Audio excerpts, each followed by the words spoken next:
Salut à tous et bienvenue dans un nouvel épisode du podcast. Aujourd'hui, on vous emmène dans le vrai français. Pas celui des livres, pas celui qu'on apprend à l'école. Exactement. Parce qu'on va pas se mentir, ce que les Français disent vraiment au quotidien, c'est souvent très différent de ce que tu apprends dans les manuels. Tu maîtrises. Comment allez-vous? Mais en France, on te balance. Ça roule? Et là, t'es perdu. Aujourd'hui, on va vous dévoiler les expressions, les habitudes de langage et les raccourcis que les natifs utilisent tous les jours et que souvent, personne ne t'explique. Alors si tu veux comprendre les vrais Français et surtout leur répondre comme un vrai local, reste avec nous. Tu sais, Alex, ce que je trouve le plus drôle avec les cours de français à l'école, c'est la manière dont on apprend à saluer les gens. On t'enseigne des trucs genre « Bonjour madame, comment allez-vous aujourd'hui ?» Mais en réalité, personne ne parle comme ça dans la rue. C'est trop formel, trop rigide. Les Français utilisent plein de formules beaucoup plus simples et détendues. Mais oui, carrément. Franchement, si tu dis « Comment allez-vous ?» à un pote, il va te regarder bizarrement. Dans la vraie vie, c'est plutôt « Ça va »,« Zrenia »,« Ça roule », ou même juste « Yo » chez les plus jeunes. Et tu sais ce que j'entends souvent dans le métro ou dans les cafés? Des « wesh »,« tranquille », « swing » ou même « ça gaze ». C'est du langage familier. Mais c'est ça, le vrai français parlé. Exactement. Et c'est pas seulement pour dire bonjour, même pour dire au revoir. C'est rarement au revoir, madame. C'est plutôt à plus, me swing. Bonne soirée, hein? Component placement ou on se capte demain. C'est rapide, c'est chaleureux et surtout, ça crée une vraie connexion avec l'autre. Quand tu dis ciao, Zrenia, tu passes tout de suite pour quelqu'un de détendu, de naturel. Et c'est aussi une question de ton. Si tu dis « ça va », avec un grand sourire et un air amical, tu mets directement l'autre à l'aise. C'est pas juste une formule, c'est tout un état d'esprit. Tu montres que tu veux créer du lien, pas juste appliquer une règle de grammaire. Tiens, petit exemple. Yo, ça roule. Grave, et toi? C'est rapide, fluide, et c'est exactement le genre d'échange qu'on entend tous les jours entre amis ou collègues. Aucun besoin de structure compliquée. C'est clair.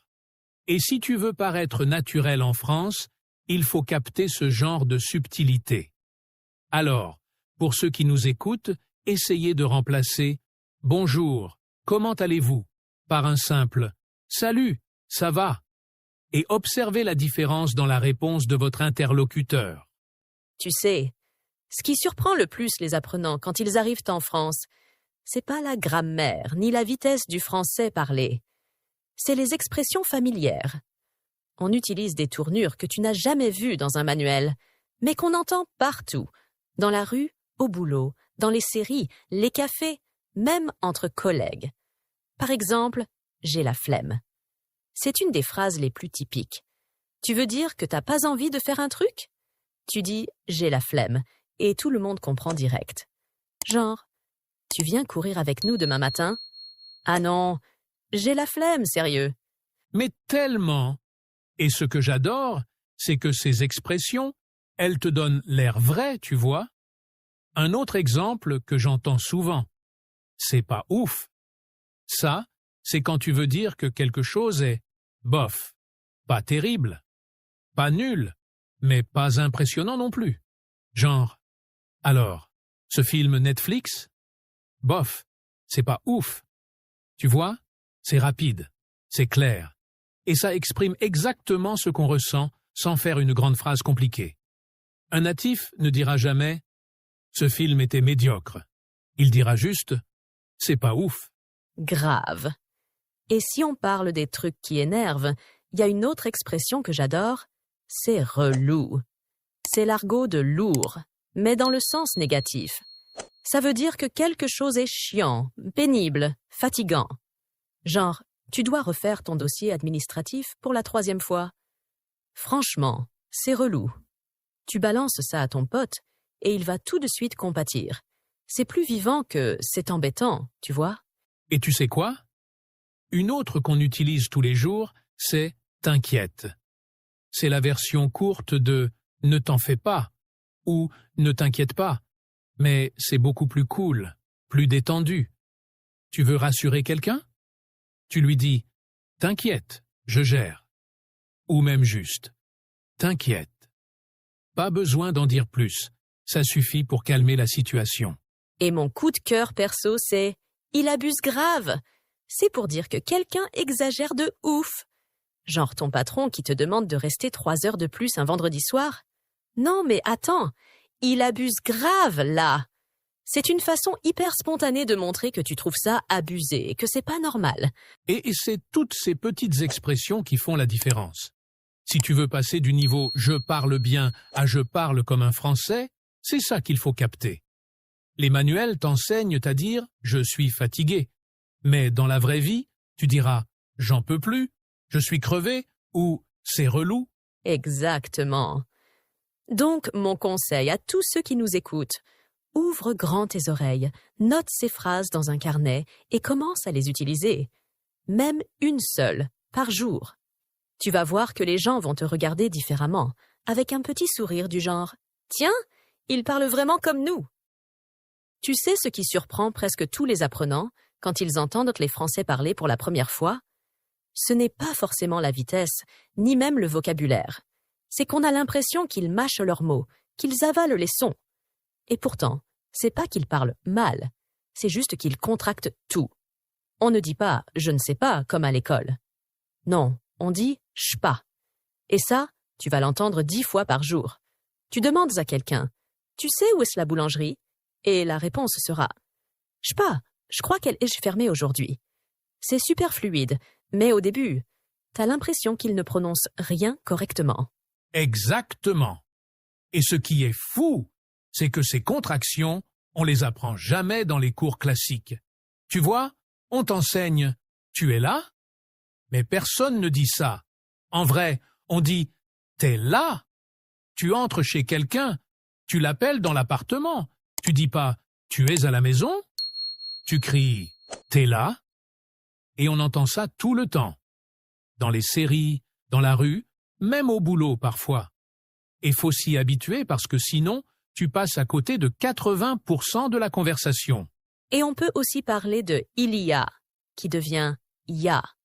C'est automatique. Genre, t'arrives dans un café bondé, tu demandes pas « est-ce qu'il y a une table libre ?» Tu demandes « y a une table de libre ou pas ?» C'est rapide, c'est naturel, et tu passes pour quelqu'un qui maîtrise vraiment l'oral. Et c'est là que beaucoup bloquent, parce qu'ils ont l'impression que leur niveau n'est pas assez bon, alors qu'en fait, ils n'ont juste pas entendu assez de français parler. C'est tout. Les contractions, ça s'apprend pas par cœur, ça se capte à l'oreille. Tu dois les entendre encore et encore pour que ton cerveau s'habitue. Et moi, ce que je conseille toujours, c'est de faire du shadowing. Tu écoutes une phrase d'un podcast, d'un film ou d'une série, tu mets pause et tu répètes exactement la même chose, avec le même rythme, la même contraction. Tu dis pas « je ne sais pas », tu dis « j'pas ». Tu dis pas « je ne peux pas venir », tu dis « je peux pas venir ». Pas « je ne veux pas », mais « je veux pas ». C'est presque un autre français, mais c'est le français vécu. Et au bout d'un moment, ça devient automatique. Tu vas même commencer à contracter sans y penser. Et là, tu seras dans la vraie dynamique de la langue. Tu parleras comme nous. Et tu comprendras aussi beaucoup plus facilement, parce que ton oreille va anticiper ce qu'elle entend. Un Français ne dira jamais « je ne sais pas si je vais venir ». Il dira « je sais pas si je vais venir ». Et si t'as pas l'habitude, t'es largué. Mais une fois que tu l'as entendu 1000 fois, ça devient hyper logique. Donc, le conseil du jour. Expose-toi au français parlé, pas au français de livre. Écoute des natifs, note les contractions, répète-les. Et petit à petit, tu vas non seulement comprendre, mais surtout, tu vas commencer à parler comme un français. Tu sais ce qui rend un apprenant super crédible quand il parle français? Ce n'est pas la grammaire parfaite, c'est la façon dont il réagit spontanément pendant une conversation. Et pour ça, il y a des réponses toutes faites, qu'on utilise à longueur de journée, sans même y penser. Genre des petits mots hyper expressifs, super courts, mais qui montrent direct que t'es à l'aise. Tu vois ce que je veux dire? Grave. Tu vois, rien que ce mot-là. Grave. On l'utilise à toutes les sauces. C'est comme dire trop vrai, exactement. Ou même juste je suis d'accord. Par exemple, ce film était ouf, non? Grave. Et c'est fini. Pas besoin de faire une phrase complète. Un mot, et tu montres que t'es 100% dans la vibe. Exactement. Et il y a aussi carrément. Celui-là, je l'adore. C'est comme dire totalement, mais avec un ton super motivé. On se fait un resto ce soir? Carrément. Tu vois, c'est enthousiaste, chaleureux, et ça montre que t'es partant. Si tu réponds juste « oui, bon », c'est correct, mais ça manque un peu de naturel. Et puis il y a « mais tellement ». Je l'utilise tout le temps. C'est quand quelqu'un dit quelque chose et tu veux insister que t'es trop d'accord. Genre, j'en peux plus de ce temps gris. Mais tellement. C'est simple, mais ça crée une vraie connexion. Tu montres que t'es dans le même mood que l'autre. Et on peut pas oublier « j'avoue ». Celui-là, il est magique. Tu peux l'utiliser dans 1000 situations. Franchement, j'ai pas envie de bosser aujourd'hui. J'avoue, c'est une façon hyper cool de dire « moi aussi » ou « tu marques un point ». Et ça donne un côté super détendu à la conversation. Et il y a aussi « c'est chaud », qui veut pas dire « c'est la température ». Non, non, en français parlé, ça veut dire « c'est difficile », « c'est compliqué », « c'est galère ». Mon train a été annulé, je suis coincé à Lyon. Oh, c'est chaud. Tu vois? Ça marche pour compatir, sans faire un long discours. Et la cerise sur le gâteau. Ouais, non, mais laisse tomber. Celui-là, c'est pour dire que c'est même pas la peine d'en parler, que c'est trop nul ou trop compliqué. T'as vu le prix du billet d'avion? Ouais, non, mais laisse tomber. C'est direct, naturel, et franchement, c'est comme ça qu'on parle dans la vraie vie. Donc, si vous nous écoutez là, retenez bien ces expressions. Grave, carrément, mais tellement, j'avoue, c'est chaud, laisse tomber. Ce sont des réponses réflexes qui rendent vos conversations vivantes, fluides et authentiques. Pas besoin de grandes phrases. Juste une réaction naturelle, et hop, vous passez pour un natif.